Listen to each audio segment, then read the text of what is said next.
Next bit from the living world and classification of microorganisms, viruses. Size approximately 10 nanometer to 100 nanometer.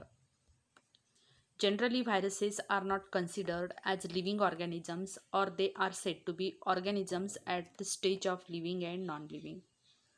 They are studied under microbiology. तर विद्यार्थ्यांनो, living world आणि classification of microbes या टॉपिकमधला आपला जो सगळ्यात शेवटचा point आहे तो म्हणजे व्हायरसेस. तर व्हायरसेसची जी साईज असते अप्रॉक्सिमेटली 10 नॅनोमीटर टू 100 नॅनोमीटर असते. तर जे बॅक्टेरिया आहेत त्या बॅक्टेरियापेक्षासुद्धा साईजने खूप खूप लहान असणारे मायन्यूट ऑर्गॅनिझम्स म्हणजे व्हायरसेस. आणि या viruses these are not considered as living organisms. Living organisms म्हणून व्हायरसेसला कन्सिडर केलं जात नाही.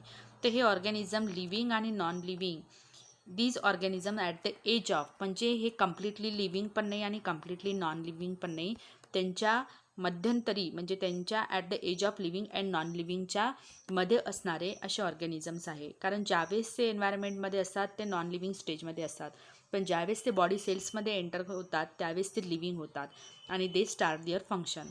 So one by one characteristic we have to study. The first characteristic of the viruses. Viruses are extremely minute. They are 10 to 100 times smaller than the bacteria and can be seen only with the electron microscopes. तर विद्यार्थ्यांनो, viruses हे extremely minute स्ट्रक्चरचे असतात. जवळपास 10 ते 100 पटीने बॅक्टेरियापेक्षा ते लहान असतात आणि त्यांना पाहण्यासाठी, त्यांना ऑब्झर्व करण्यासाठी आपल्याला कंपाऊंड किंवा सिंपल मायक्रोस्कोपचा काही उपयोग नाही, तर त्यासाठी आपल्याला इलेक्ट्रॉन मायक्रोस्कोप आवश्यक असते. So with the help of electron microscope we can observe them. Then second, they are found in the form of independent particles. Viruses is a long molecule of DNA, deoxyribonucleic acid or RNA, ribonucleic acid covered by a protein code. तर हे living organisms जे आहे एखाद्या पार्टिकल्सच्या स्वरूपात, independent पार्टिकल्सच्या स्वरूपात नेचरमध्ये आढळून येतात. These viruses त्यांची जर बॉडी स्ट्रक्चर बघितलं तर एकदम सिम्पल असं बॉडी स्ट्रक्चर असतं. एक तर त्यांच्या बॉडीमध्ये RNA किंवा DNA हा न्यूक्लिक ॲसिड असतो आणि या न्यूक्लिक ॲसिडभोवती एक स्पेशल आवरण असते, कोट असतो. त्याला तो जो कोट आहे तो प्रोटीनपासून तयार झालेला असतो. तर DNA means double helical structure. अशा पद्धतीने डबल हेलिकल स्ट्रक्चर DNA असतो आणि त्याचाच जर एकच स्ट्रँड आपण जर कन्सिडर केला ज्यावरती कोडॉन असतात तर त्याला आपण RNA असे म्हणतो.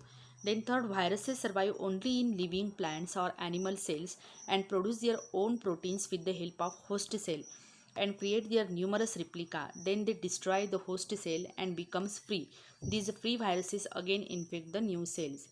तर विद्यार्थ्यांनो, की व्हायरसेस जेव्हा आपण म्हणतो की ज्यावेळेस ते एन्व्हायरमेंटमध्ये एक्सपोज असतात ते नॉन लिव्हिंग स्टेजमध्ये असतात, पण ज्यावेळेस ते एखाद्या होस्ट सेलला इन्फेक्ट करतात त्यावेळेस त्या होस्ट सेल्सच्या मदतीने ते स्वतःचे प्रोटीन्स तयार करतात आणि त्या ठिकाणी व्हिगरसली रिप्रोड्यूस होतात. न्यूमरस रिप्लिका ते त्यांचे फॉर्म करतात आणि त्या होस्ट सेलला डिस्ट्रॉय करून फ्री होतात आणि परत नवीन सेलला इन्फेक्ट करतात.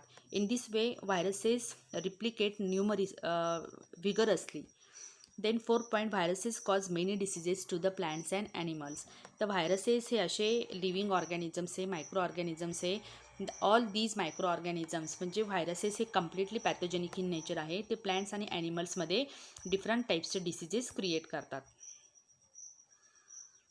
ठीक आहे, तर या ठिकाणी कॅरेक्टरिस्टिक ऑफ व्हायरसेस हा पॉईंट कंप्लीट झालेला आहे.